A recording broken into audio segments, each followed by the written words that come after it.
एक दोस्तों आज करेंगे जालौर रणथंभौर हाड़ौती के चौहान। तो देखिए, मराठों को सर्वप्रथम राजपूताना में बुलाने वाली रानी रानी कौन थी? तो बूंदी के शासक राव बुद्ध सिंह हाड़ा की रानी अमर कुंवरी थी। अलाउद्दीन के राजस्थान पर आक्रमणों का सही कालानुक्रम है। तो पहले रणथंभौर पर चित्तौड़गढ़, उसके बाद जालौर पर। जोगी महल किस दुर्ग के निकट स्थित है? जोगी महल किस रणथंभौर दुर्ग के निकट स्थित है? डॉक्टर दशरथ शर्मा के अनुसार जालौर दुर्ग का निर्माण किसने करवाया था? प्रतिहार नरेश नागभट्ट प्रथम ने करवाया था। राजस्थान का पहला साका किस दुर्ग में था? रणथंभौर दुर्ग में। 1301 के अंदर जालौर में अलाउद्दीन का समकालीन शासक कौन था? जालौर के अंदर कानड़ देवता। निम्न में से किस ग्रंथ में रणथंभौर के चौहान शासकों की जानकारी मिलती है?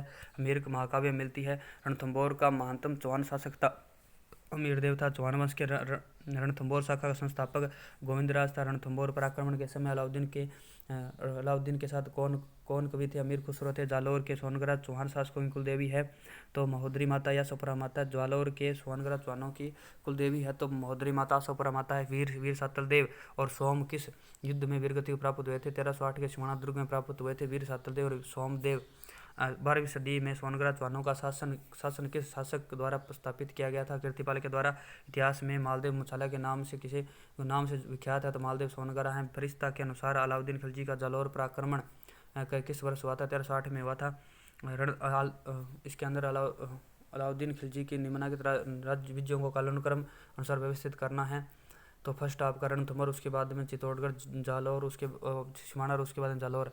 जालौर के चौहान शासकों में कौन से राजा को दिल्ली के किस सुल्तान के आक्रमण का सामना नहीं करना पड़ा था? तो चचिंग देव को नहीं करना पड़ा था। रणथंभौर दुर्ग पर दिल्ली सुल्तान अलाउद्दीन खिलजी के आक्रमण करने का मुख्य कारण था अलाउद्दीन के विद्रोही सेना नेता मोहम्मद शाह को अमीर द्वारा शरण देना। अमीर देव चौहान का कौन सा शासक जलालुद्दीन खिलजी के युद्ध में करते हुए मारा गया था? आपका गुरदान सैनी मारा गया था। अमीर देव चौहान का कौन सा शासक जलालुद्दीन खिलजी के से युद्ध करते हुए मारा गया था? गुरदास सैनी मारा गया था। अमीरदेव चौहान के साथ विश्वासघात करने वाले सेनापति थे तो रणमल और रतिपाल थे। अमीरदेव राजसु ग्रंथ के रचयिता है तो आपके जोधराज है। अमीरदेव राजसु ग्रंथ के रचयिता जोधराज है। कित्तो एक महान राजा किस इस उपाधि से कृतिपाल को किसने नवाजा है? तो मोहनोत नैन से नवाजा है। जालौर विजय के बाद अलाउद्दीन ने जालौर दुर्ग का नाम रखा था। दुर्ग किसे सौंपा था? मालदेव को सौंपा था। जालौर विजय के बाद अलाउद्दीन ने जालौर दुर्ग किसे सौंपा? मालदेव को सौंपा था। अलाउद्दीन खिलजी ने किस दुर्ग पर आक्रमण किया तब उसको दो सेनापति नाहर खां व भोज मारे गए? सिवाना के समय आक्रमण के समय उनके सेनापति नाहर खां और भोज मारे गए थे। वीरमदेव सोनगरा रिबातना तथा कन्नड़ देव प्रबंध के ग्रंथ के लेखक तो पद्मनाभ हैं। वीरमदेव सोनगरा रिबातना और कन्नड़ देव प्रबंध के लेखक पद्मनाभ हैं।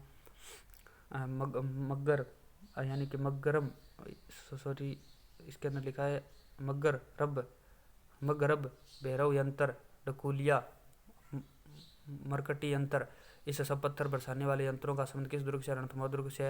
हार से निराश होकर जलालुद्दीन खिलजी ने किस दुर्ग के बारे में कहा था कि ऐसे 10 दुर्गों को मैं मुसलमान के एक बार के बाल के बराबर भी नहीं समझता? रणथंभौर के बारे में कहा था। 1299 में हिंदू घाट वाटी युद्ध में मीर का कौन सा सेनापति मारा गया था? भीम सिंह मारा गया था 1299 में।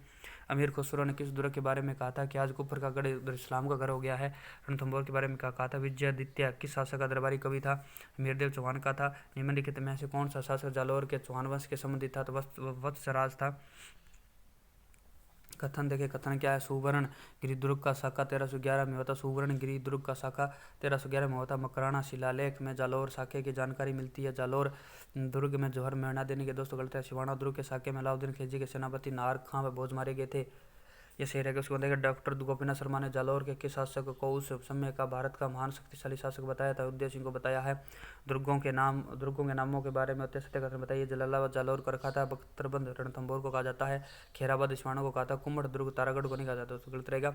राजस्थान में बूंदी के महाराव राम सिंह के दरबारी कवि थे तो सूर्यमल मिश्रण थे। अमीरहट्ट के लेखक है तो चंद्रशेखर है। कानड़ देव प्रबंध के लेखक है।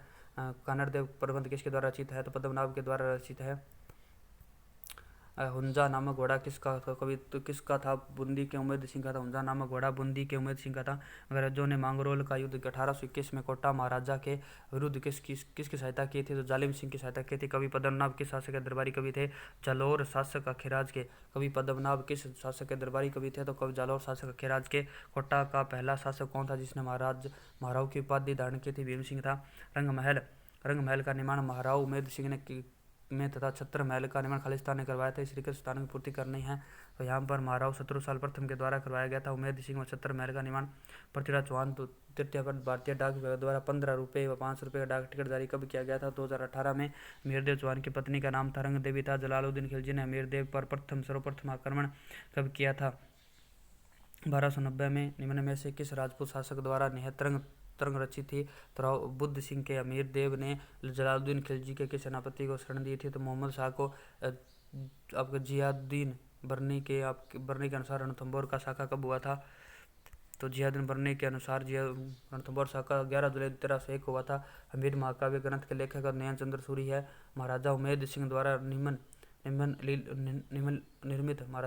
निर्मित देश का एकमात्र विभीषण मंदिर कहाँ पर देखा जा सकता है? कैथनकोटा में देखा जा सकता है। उमेद सिंह द्वारा निर्मित है। निर्माण कार्यों की दृष्टि से किस शासक को कोटा का शाहजहां कहा जाता है? तो उमेद सिंह सेकंड को कहा जाता है। रणथंभौर की विजय के उपरांत अलाउद्दीन खिलजी ने किस शासक को किस दुर्ग को किसके अधिकार में सौंपा था? उल्लू खां में के अधिकार में सौंपा था। रणथंभौर की विजय के पश्चात अलाउद्दीन खिलजी ने दुर्ग किसको सौंपा था? तो उल्लू खां को सौंपा था। चलो दोस्तों, मिलते हैं नेक्स्ट वीडियो, तब तक के लिए जय हिंद, जय भारत।